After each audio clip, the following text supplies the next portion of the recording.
की मैं भी रात घर ही ठहरिया होया सीगा तां प्रेस वाले ने घरदियां नूं सੱਦ लिया कि सोनू गले वाला ने कहना भी तुसीं प्रधान लड़दे रहे हो।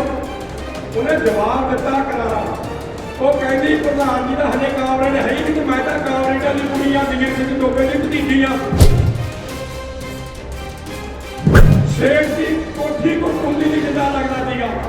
मेरे पोते ने आपके नौजवान जाके वो कुंडी रोकी है कि 2 रातां खाने च रहा तो पर्चा दर्ज होया। मैं बधाई का पात्र तीजी पीढ़ी से पर्चा दर्ज होया।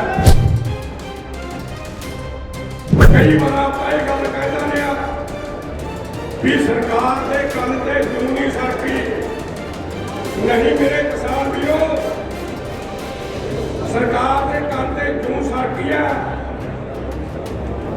सरकार के कल से जूं एक हफ्ते बाद सरकी थी 26 तरीक को जब असी पंजाब के विचों दिल्ली कभी राधा मार्च टीका की तैयारी की थी। सरकार ने एक गल कही भी जो बिजली एक्ट है वो असी खत्म करता या नहीं लागू करांगे। जेड़ा पुरानी एक्ट है वो असी खत्म करता या नहीं लागू करांगे। ते साडी लीडरशिप का जवाब सीगा गवर्नर साहब जदों साडे कोले जमीन ही ना रही फिर असीं किहड़ी पराली नूं अग ला लांगे। ते जदों साडे कोले जमीन ना रही असीं किहड़ियां वोटां ते सबसिडी ले लांगे।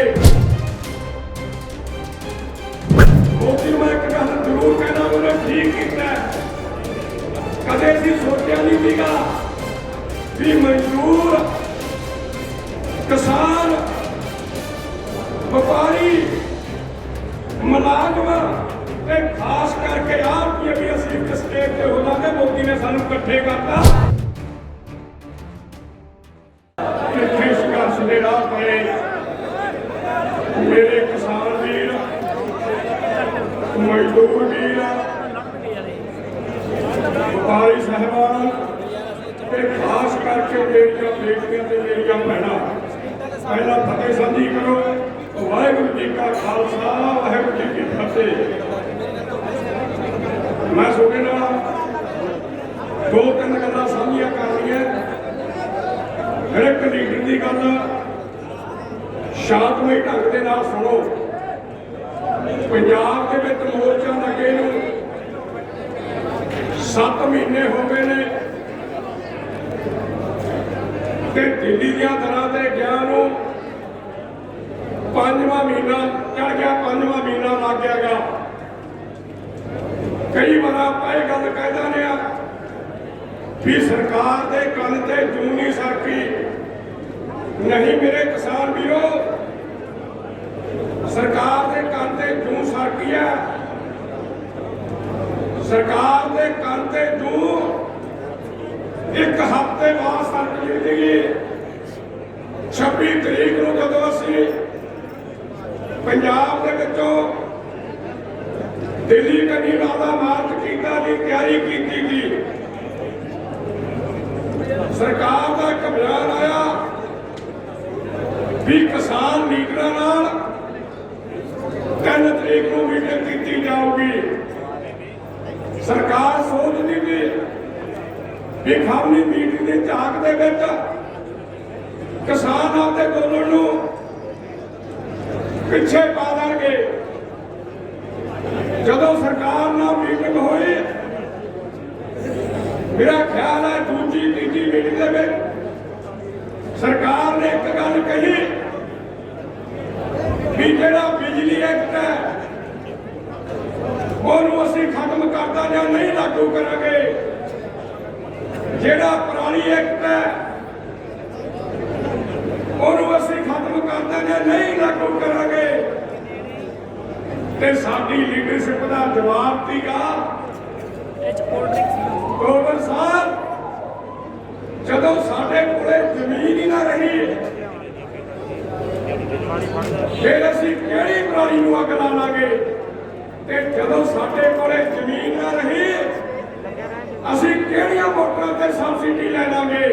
ਮੇਰਾ ਕਹਿਣ ਦਾ ਮਤਲਬ ਪਹਿਲੀ ਵਾਰ ਸਰਕਾਰ ਦੇ ਕੰਮ ਤੇ ਕਿਉਂ ਫਰਕੀ ਇਹ ਸਰਕਾਰ ਨੇ ਪੇਸ਼ਕਸ਼ ਕੀਤੀ ਵੀ ਜਿੰਨੇ ਨੁਕਤੇ ਨੇ ਅਸੀਂ ਲਿਖ ਕੇ ਦੇ ਦਿੰਦੇ ਆ ਜਿਹੜਾ ਨੁਕਤਾ ਸਾਨੂੰ ਮਾੜਾ ਲੱਗੇ ਉਹ ਤੇ ਤੁਸੀਂ ਕਾਲੀ ਸ਼ਾਹੀ ਲਾ ਦਿਓ। 12 ਨੁਕਤੇ ਕਿਸਾਨ ਲੀਡਰਾਂ ਨੂੰ ਸਰਕਾਰ ਨੇ ਆਪਣੇ ਹੱਥੀਂ ਲਿਖ ਕੇ ਦਿੱਤੇ। ਸਾਡੇ ਪੜ੍ਹੇ ਲਿਖੇ ਲੀਡਰ ਬੈਠੇ ਨੇ ਰਾਜਾ ਸਾਹਿਬ 12 ਦੇ 12 ਨੁਕਤੇ ਕੱਲੇ ਕਿਸਾਨ ਵਿਰੋਧੀ ਨਹੀਂ ਸੀ, ਕੋਈ ਮਜ਼ਦੂਰ ਵਿਰੋਧ ਕੱਲੇ ਵਿਰੋਧੀ ਨਹੀਂ ਸੀ, ਕੋਈ ਕੱਲੇ ਵਪਾਰੀ ਵਿਰੋਧੀ ਨਹੀਂ ਸੀ। 12 ਦੇ 12 ਨੁਕਤੇ ਮੇਰੇ ਕਿਸਾਨ ਵੀਰੋ ਦੇਸ਼ ਵਿਰੋਧੀ ਸੀਗੇ, ਦੇਸ਼ ਵਿਰੋਧੀ 12 ਦੇ 12 ਨੁਕਤੇ ਤੇ ਸਾਰਿਆਂ ਤੇ ਕਾਲੀ ਸ਼ਾਹੀ ਲੱਗੀ। ਤੇ ਫਿਰ ਮੰਤਰੀ ਕਹਿੰਦੇ ਨੇ ਅਸੀਂ 12 ਦੇ 12 ਨੁਕਤੇ ਪਾਸੇ ਰੱਖ ਦਿੰਦੇ ਆ ਤੇ ਆ ਸਾਨੂੰ ਤਿੰਨੇ ਖੋਖੇ ਰੱਖ ਲੈਣ ਦਿਓ ਜਿਵੇਂ ਤੇ ਘਰ ਕਪਾਉਣੀ ਹੁੰਦੀ ਹੈ। ਤਿੰਨੇ ਖੋਖੇ ਰੱਖ ਲੈਣ ਦਿਓ। ਸਾਨੂੰ ਵੀ ਲੱਗਦਾ ਹੁਣ ਖੋਖਿਆਂ ਨਾਲ ਕੋਈ ਫਰਕ ਨਹੀਂ ਪੈਣਾ। ਅਸੀਂ ਇਸ ਗੱਲ ਨੂੰ ਸਮਝਿਆ ਵੀ ਸਰਕਾਰ ਕਿਉਂ ਰੱਖਣਾ ਚਾਹੁੰਦੀ ਸੀ। ਫਿਰ ਸਰਕਾਰ ਮੇਰੇ ਕਿਸਾਨ ਵੀਰੋ ਆਈ, ਅਸੀਂ ਇਹਨੂੰ 1.5 ਸਾਲ ਲਈ ਸਸਪੈਂਡ ਕਰ ਦਿੰਦੇ ਆ। ਇਹ ਕਹਿੰਦੀ 2 ਸਾਲ ਲਈ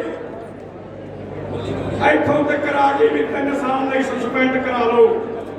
ਤੇ ਜਿਵੇਂ ਸਾਨੂੰ ਸਾਰਿਆਂ ਨੂੰ ਇਹ ਸਮਝਿਆ ਵੀ ਇਹਨਾਂ ਨੂੰ ਗਿਆਨ ਨਹੀਂ ਲੀਡਰਾਂ ਨੂੰ, ਅਸੀਂ ਸਰਕਾਰ ਨੂੰ ਇਹ ਗੱਲ ਕਹੀ ਸਾਡੇ ਲੀਡਰਾਂ ਨੇ ਜੇ ਕੋਈ ਮੁਲਾਜ਼ਮ ਸਸਪੈਂਡ ਕੀਤਾ ਜਾਵੇ ਉਹਦਾ ਉਪਲਾ ਅਧਿਕਾਰੀ ਉਹਨੂੰ 6 ਮਹੀਨਿਆਂ ਬਾਅਦ ਬਹਾਲ ਕਰ ਸਕਦਾ ਹੈ ਤੇ ਤੁਸੀਂ ਜਿੱਤੇ ਮਰਜ਼ੀ ਨੂੰ ਬਹਾਲ ਕਰ ਦਿਓ। ਛੋਟੀ ਇਹ ਗੱਲ ਅਸੀਂ ਨਹੀਂ ਮੰਨਾਂਗੇ। ਮੇਰੇ ਕਿਸਾਨ ਵੀਰੋ ਮੇਰਾ ਕਹਿਣ ਦਾ ਮਤਲਬ ਇਹ ਨੁਕਤੇ 99% ਲੋਕ ਵਿਰੋਧੀ ਨੇ। ਮੋਦੀ ਨੂੰ ਮੈਂ ਇੱਕ ਗੱਲ ਜ਼ਰੂਰ ਕਹਿਣਾ ਉਹਨੇ ਠੀਕ ਕੀਤਾ। ਕਦੇ ਅਸੀਂ ਸੋਚਿਆ ਨਹੀਂ ਸੀਗਾ ਵੀ ਮਜ਼ਦੂਰ ਕਿਸਾਨ ਵਪਾਰੀ ਮੁਲਾਜ਼ਮ ਤੇ ਖਾਸ ਕਰਕੇ ਆਪ ਵੀ ਅਸੀਂ ਇੱਕ ਸਟੇਟ ਤੇ ਹੋਵਾਂਗੇ। ਮੋਦੀ ਨੇ ਸਾਨੂੰ ਇਕੱਠੇ ਕਰਤਾ। ਮੇਰਾ ਖਿਆਲ ਹੈ ਇਹ ਰਸਤਾ ਕੋਈ ਮਾੜਾ ਨਹੀਂ ਹੋਇਆ, ਲੜਨ ਵਾਸਤੇ ਚੰਗਾ ਹੀ ਹੋਇਆਗਾ ਜਿਹੜੇ ਇੱਕ ਪਲੇਟਫਾਰਮ ਤੇ ਆ ਗਏ ਨੇ। ਮੈਂ ਜਦੋਂ ਅੰਦੋਲਨ ਦੀ ਤਿਆਰੀ ਕਰ ਰਹੀ ਸੀ ਮੈਂ ਦਿਨ ਤੇ ਰਾਤ ਦੀ ਮੇਰੀ ਜਥੇਬੰਦੀ ਦੀ ਕਮੇਟੀ ਸੱਦੀ ਵੀ ਤਿਆਰੀ ਕਰ ਲਓ ਅੰਦੋਲਨ ਵੱਡਾ ਚੱਲਣਾ ਹੈ। ਜਦੋਂ ਦਿਨ ਚੜਿਆ ਮੈਨੂੰ ਵਰਕਰਾਂ ਨੇ ਇੱਕੋ ਹੀ ਸਵਾਲ ਕਰਤਾ, ਕਹਿੰਦੇ ਪ੍ਰਧਾਨ ਜੀ ਜਦੋਂ ਸਰਕਾਰ ਸਾਰੇ ਹਿੱਲੇ ਹਾਰ ਗਈ ਫਿਰ ਸਰਕਾਰ ਕੀ ਕਰੂ। ਹੁਣ ਦੇਖ ਲਓ ਭਰਾਵੋ ਸਾਨੂੰ ਪਹਿਲਾਂ ਪਤਾ ਸੀਗਾ। ਮੈਂ ਵਰਕਰਾਂ ਨੂੰ ਇੱਕੋ ਹੀ ਕਿਹਾ ਜਦੋਂ ਸਰਕਾਰ ਸਾਰੇ ਹਿੱਲੇ ਹਾਰ ਗਈ ਫਿਰ ਇਹਨਾਂ ਦੇ ਆਰਐਸ ਦੇ 25,000 ਗੁੰਡਾ ਉਹਨਾਂ ਨੂੰ ਟ੍ਰੇਨਿੰਗ ਦਿੱਤੀ ਹੋਈ ਹੈ। ਫਿਰ ਉਹ ਸਾਡੇ ਤੇ ਹਮਲਾ ਉਹਨਾਂ ਕਿਵੇਂ ਕਰਾਉਣਗੇ। ਭਰਾਵੋ ਉਹੀ ਗੱਲ ਹੋਈ 26 ਤੋਂ ਬਾਅਦ ਜਾ ਕੇ ਟਾਈਮ ਤੇ ਹਮਲਾ ਕੀਤਾ। ਉਹ ਸਾਡਾ ਹਟਿਆ ਹੋਇਆ ਲੀਡਰ ਦੀ ਸਿਆਣਾ ਲੀਡਰ ਜੋ ਗੱਲ ਨੂੰ ਸਾਂਭ ਗਿਆ। ਉਹ ਧਰਨੇ ਤੋਂ ਹਟਿਆ ਨਹੀਂ ਤੇ ਦੁਬਾਰੇ ਅੰਦੋਲਨ ਦੇ ਕਹਿ ਦਈਏ ਪੈਰ ਲਾ ਗਿਆ। ਫਿਰ ਹਮਲਾ ਉਹਨਾਂ ਨੇ ਕਿੱਥੇ ਕੀਤਾ ਗੁੰਡਿਆਂ ਨੇ। ਫਿਰ ਹਮਲਾ ਕੀਤਾ ਰਾਜਸਥਾਨ ਦੇ 1000 ਮੁੰਡਾ ਗਾਹਾਂ ਬੈਠਾ ਸੀਗਾ। ਪੁਲਿਸ ਸਾਰੀਆਂ ਬਾਗੀਆਂ ਪਾ ਕੇ ਕਿੰਨੀ ਸ਼ਰਮ ਵਾਲੀ ਗੱਲ ਹੈ ਤੇ ਜਾ ਕੇ ਉੱਥੇ ਹਮਲਾ ਕੀਤਾ। ਉਹ ਮੁੰਡਿਆਂ ਨੂੰ ਜਿਹੜੇ ਮਗਰ ਸਿਆਣੇ ਬਜ਼ੁਰਗ ਬੈਠੇ ਸੀ ਉਹਨਾਂ ਨੇ ਆ ਕੇ ਬਚਾਇਆ। ਫਿਰ ਹਮਲਾ ਕੀਤਾ ਸਾਥੋਂ ਮੁੰਡੇ ਸਟੇਜ ਚੱਲਦੀ ਆ। ਉਸ ਸਮੇਂ ਮੈਂ ਉੱਥੇ ਸੀ, ਖੁਦ ਉੱਥੇ ਨਹੀਂ ਮੈਂ ਆਪਣੀ ਅੱਖੀਂ ਵੇਖਿਆਗਾ। ਮੁੰਡਿਆਂ ਨੇ ਆ ਕੇ ਦਿਨ ਦਿਹਾੜੇ ਹਮਲਾ ਕੀਤਾ ਪਰ ਉਹ ਗੁੰਡੇ ਛੋਟੇ ਅੰਦੋਲਨ ਨੂੰ ਹਿਲਾ ਨਹੀਂ ਸਕੇ। ਉਹਨਾਂ ਨੂੰ ਮੂੰਹ ਦੀ ਖਾਣੀ ਪਈ ਤੇ ਵਾਪਸ ਜਾਣਾ ਪਿਆ। ਅੰਦੋਲਨ ਵਿੱਚ ਜੱਟਿਆ ਰਹਿ ਗਿਆ। इस करके बेनती करना आया। हाड़ी आ गई, मैनू पता है तुसी किसी ने हथी कणक नहीं वड्ढनी, जिहड़े ने हथी कणक वड्ढनी है वो हथ खड़ा कर दो, जमा दिल्ली ना जाओ। जिहने हथी वड्ढनी है वो मशीन ने वड्ढनी है, वो कपैन ने वड्ढनी है, मशीन ने तूड़ी बनानी है। मैं एक गल कहना होना, एक तां सिख धर्म दे विच जे कोई हजूर साहब ना जावे कहंदे वो सिख नहीं, ते मैं एक गल कह के जाना, जिहड़ा दिल्ली दे धरने च ना जाऊ वो पंजाबी नहीं हैगा, वो पंजाबी नहीं हैगा। सुन मैं एक बेनती करदा, ਇਹ ਇਲਾਕਾ ਚਰਚਾ ਦਾ ਵਿਸ਼ਾ ਬਣਿਆ। ਜੋਗਿੰਦਰ ਸਿੰਘ ਬੋਲ ਕੇ ਗਏ ਨੇ, ਜਦੋਂ ਉਹਨਾਂ ਨੂੰ ਪਿੰਡਾਂ ਦੇ ਵਿੱਚ ਵੜਨ ਹੀ ਨਹੀਂ ਦਿੰਦੇ, ਫਿਰ ਭਾਰਤੀ ਜਨਤਾ ਪਾਰਟੀ ਦੇ ਵਰਕਰ ਕਿਉਂ ਪਿੰਡਾਂ ਜਾਂਦੇ ਨੇ? ਕੋਈ ਅਸੀਂ ਅੱਜ ਨਹੀਂ ਕਿਹਾ, ਅਸੀਂ ਉੱਥੇ ਤੋਂ ਕਿਹਾ ਵੀ ਭਾਰਤੀ ਜਨਤਾ ਪਾਰਟੀ ਦਾ ਕੋਈ ਵਰਕਰ ਹੋਵੇ, ਕੋਈ ਆਗੂ ਹੋਵੇ, ਉਹਨਾਂ ਦਾ ਸਮਾਜਿਕ ਬਾਈਕਾਟ ਕਰਨਾ ਹੈ। ਜਦੋਂ ਸਾਰੇ ਲੋਕਾਂ ਨੇ 99% ਲੋਕਾਂ ਨੇ ਤੁਹਾਡਾ ਸਮਾਜਿਕ ਬਾਈਕਾਟ ਕਰਤਾ, ਫਿਰ ਤੁਸੀਂ ਪਿੰਡਾਂ 'ਚ ਲੈਣ ਕੀ ਆਉਂਦੇ ਹੋ? ਇੱਥੇ ਕਰਨ ਕੀ ਆਉਂਦੇ ਹੋ? ਫਿਰ ਤਾਂ ਭਰਾਵੋ ਉਹੀ ਹੋਊ ਜਿਹੜੀ ਤੁਸੀਂ ਪਿਛਲੇ ਦਿਨਾਂ 'ਚ ਕੀਤੀ ਹੈ। ਲੋਕ ਉਹੀ ਕੁਛ ਕਰਨਗੇ ਜਿਹੜਾ ਤੁਸੀਂ ਪਿਛਲੇ ਦਿਨਾਂ 'ਚ ਕੀਤਾ ਜਦੋਂ ਉਹ ਪਿੰਡਾਂ ਦੇ ਵਿੱਚ ਹੋਣਗੇ।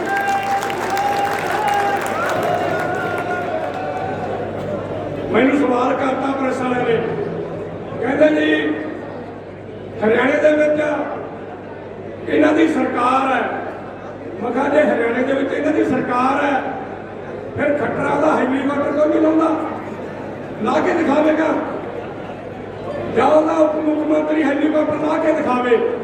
ਭਰਾਵੋ ਹਰਿਆਣੇ ਵਾਲੇ ਆਪਾਂ ਤੋਂ ਮੂਹਰੇ ਨਿਕਲ ਕੇ ਮੇਰਾ ਖਿਆਲ ਹੈ। ਮੈਂ ਇੱਕ ਗੱਲ ਜ਼ਰੂਰ ਕਹਿ ਕੇ ਜਾਊਂਗਾ, ਕਾਂਗਰਸੀ ਪਿੰਡਾਂ 'ਚ ਆਉਂਦੇ ਨੇ, ਅਕਾਲੀ ਪਿੰਡਾਂ 'ਚ ਆਉਂਦੇ ਨੇ, ਆਮ ਪਾਰਟੀ ਵਾਲੇ ਪਿੰਡਾਂ 'ਚ ਆਉਂਦੇ ਨੇ, ਉਹਨਾਂ ਤੋਂ ਪੁੱਛੋ ਸਵਾਲ। ਹਜੇ ਉਹਨਾਂ ਦੇ ਕੱਪੜੇ ਕੁਪੜੇ ਨਹੀਂ ਲਾਉਣੇ, ਉੱਪਰ ਚਬੜੀ ਬੱਚਤ, ਉਹਨਾਂ ਤੋਂ ਇਕੱਲੇ ਸਵਾਲ ਪੁੱਛ ਲਓ।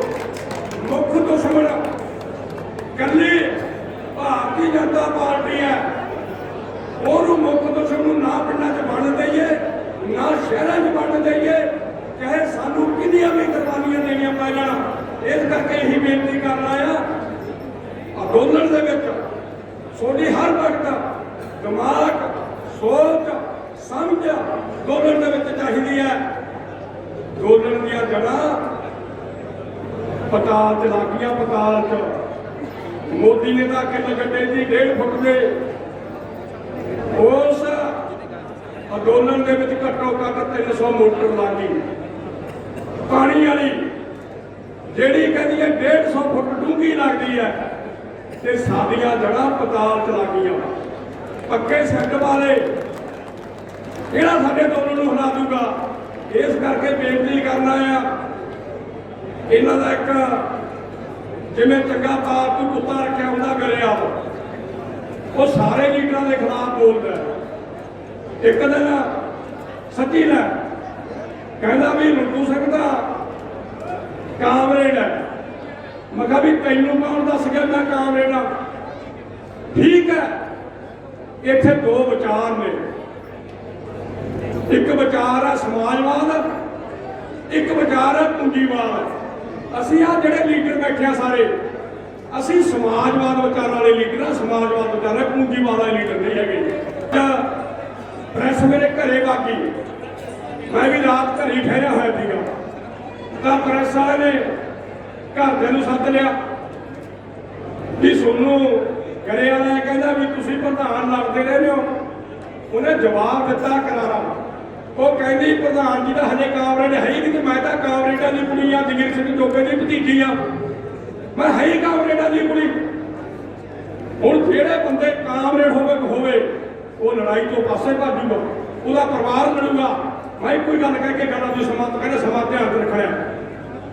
ਰੁੱਤੂ ਸਿੰਘ ਤੇ 28 ਪਰਚੇ ਕਰਦੇ ਹੋਏ ਨੇ, ਸਮਝ ਲਿਓ ਹੁਣ ਤੁਸੀਂ। ਮੇਰੇ ਬੇਟੇ ਤੇ 18 ਪਰਚੇ ਕਰਦੇ ਹੋਏ ਨੇ, ਮੇਰੇ ਨਾਲ ਕੰਮ ਕਰਦਾ। ਆ ਪਿਛਲੇ ਹਫ਼ਤੇ ਇੱਕ ਗਰੀਬ ਸੇਠ ਦੀ ਕੋਠੀ ਕੁਰਕੁੰਦੀ ਦੀ ਜਿੱਦਾਂ ਲੱਗਦਾ ਸੀਗਾ। ਮੇਰੇ ਪੋਤੇ ਨੇ ਆਪਦੇ ਨੌਜਵਾਨ ਲਿਜਾ ਕੇ ਉਹ ਕੁਰਕੀ ਰੋਕੀ ਹੈ ਤੇ 2 ਰਾਤਾਂ ਥਾਣੇ 'ਚ ਰਿਹਾ ਤੇ ਪਰਚਾ ਦਰਜ ਹੋਇਆ। ਮੈਂ ਵਧਾਈ ਦਾ ਪਾਤਰ ਹਾਂ, ਤੀਜੀ ਪੀੜ੍ਹੀ ਤੇ ਪਰਚਾ ਦਰਜ ਹੋਇਆ। ਇਹ ਸਾਨੂੰ ਕੋਈ ਵੀ ਕੁਛ ਕਹੀ ਜਾਵੇ ਤੇ ਜਿਹੜੇ ਇੱਥੇ ਆਗੂਆਂ ਨੇ ਦਾਖੜ ਸਾਹਿਬ, ਵਕੀਲ ਸਾਹਿਬ, ਬਸਨੋਈ ਜੀ, ਮੈਂ ਘੱਟ ਜਾਣਦਾ, ਜਿੰਨੀ ਵੀ ਟੀਮ ਹੈ ਮੈਂ ਸਾਰਿਆਂ ਨੂੰ ਵਧਾਈ ਦਿੰਦਾ ਜਿਹੜੇ ਨੇ ਇੱਥੇ ਇੰਨਾ ਇਕੱਠ ਕੀਤਾ, ਪ੍ਰਬੰਧ ਕੀਤਾ। ਤੁਹਾਡਾ ਸਾਰਿਆਂ ਦਾ ਧੰਨਵਾਦ। T5 ਚੈਨਲ ਪੰਜਾਬੀ ਹੁਣੇ ਸਬਸਕ੍ਰਾਈਬ ਕਰੋ, ਬੈਲ ਆਈਕਨ ਤੇ ਕਲਿੱਕ ਕਰੋ।